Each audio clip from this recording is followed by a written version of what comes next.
Tax and Regulatory Services, PwC, and Sri S. Naganath, President, CIO, DSP BlackRock Investment Management. We are also thankful to our sponsors, Messrs. JM Financial and Messrs. Featherlite, for magnanimously accepting to sponsor this evening's talk. We will begin this evening's proceedings by evoking the blessings of the Almighty. May I call Sri Gopal Gera to lead us in invocation. पूरे संयम सहित धर्म की राह पर जिंदगी को चलाना बड़ी बात है।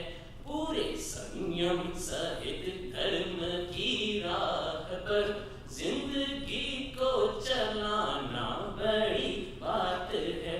घट में मेरे श्री सतगुरु जी भरपूर है, पाने वाला मगर फिर भी क्यों दूर है। घट में मेरे श्री सतगुरु जी भरपूर है, पाने वाला मगर फिर भी क्यों दूर है। सुनकर गुरु के वचन मोह की नींद को त्याग कर जाग जाना बड़ी बात है। सुनकर गुरु के वचन मोह की नींद को त्याग कर जाग जाना बड़ी बात है। तन को जग से धुलाना सरल है, मगर मन को निर्मल बनाना बड़ी बात है। सद्गुरुदेव भगवान की जय। Thank you, Gopal. That was indeed very soulful. It has been the endeavor of the Sindhi Chamber of Commerce to organize talks and lectures on various aspects concerning businesses. And it has been the endeavor of our dynamic president, Sri Suresh Bhagia, to make each of these talks different and better than the previous ones. May I now call upon Suresh to formally welcome the gathering. Thank you, Madan. Good evening, fellow members, ladies and gentlemen. The budget proposals for 2017 have been presented in the backdrop of major developments in global economies and disruption in the Indian economy as well. The Finance Minister seems to have done a commendable balancing act of continuing with fiscal discipline without compromising on growth. With tax breaks to the mid-segment of the population, along with other measures, he has successfully created that feel-good factor, so badly required at a time when many sectors are facing a slowdown, more so accelerated by the recent demonetization. With over 70% of the population in rural areas, a budget aimed at that section of the population only seemed fair, with massive allocation to the agricultural sector. Real estate, especially affordable housing, which is of interest to all of us, came out loud and clear as a theme which will lend tremendous support to other related industries apart from creating a number of jobs. In fact, contrary to expectations, the Finance Minister Arun Jaitley has given populism a miss despite the forthcoming elections and gone a step further by announcing landmark political funding reforms. To take us through the finer details of the proposed amendments and its impact, we have with us a chartered accountant who has been advising a number of Fortune 500 companies on international and domestic taxation. He is a partner with PricewaterhouseCoopers, and his professional canvas covers a wide spectrum from transfer pricing to cross-border restructuring to advising real estate developers and funds. Kindly join me in welcoming a good friend, Mr. Abhishek Goenka.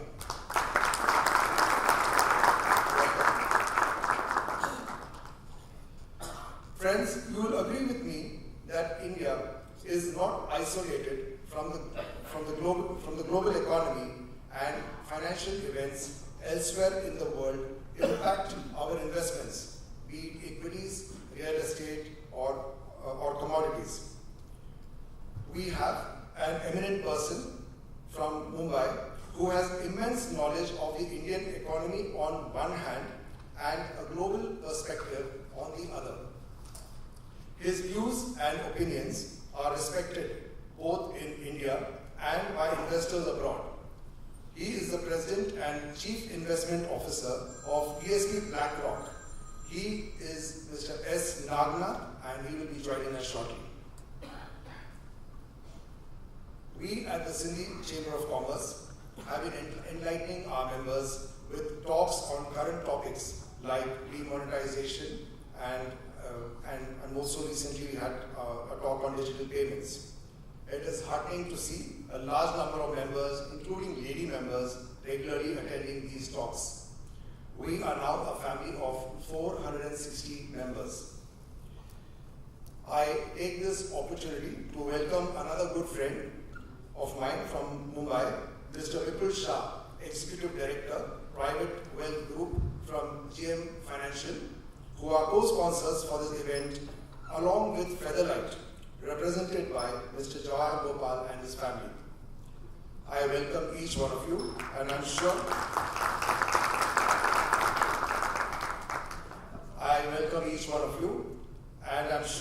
that you will have some great takeaways from today's program, Budget Decoded.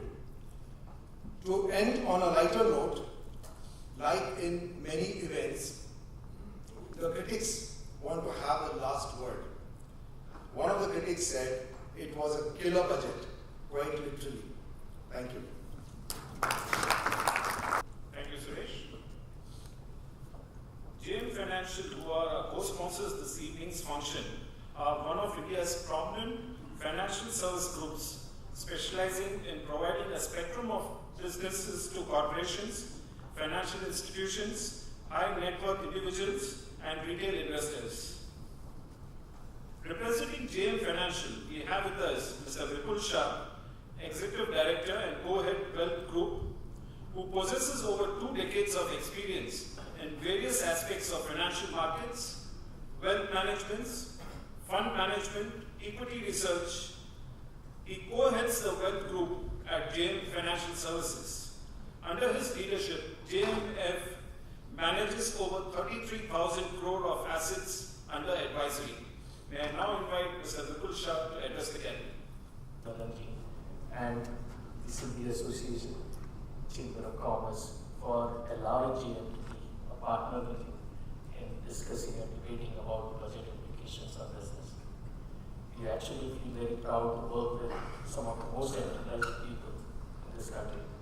In fact, I have a lot of Sindhi friends in Bombay, and I used to always joke with them that the Asian Jews are one of this community which is called Sindhi.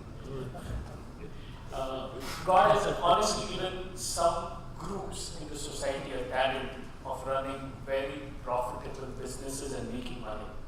And one of those august people or group I'm standing before. So just to give you a little perspective, and honestly, we are very proud as GM that we have a heritage to help such successful, profitable families and businesses across the nation and have built some last 4 decades an amazing amount of experience and capabilities around this. So I'll just share a few slides, I would say a few information data points about GM, and maybe then I'll want the speakers to take more time. I don't know how much of this is readable, but I'll just quickly give you a perspective.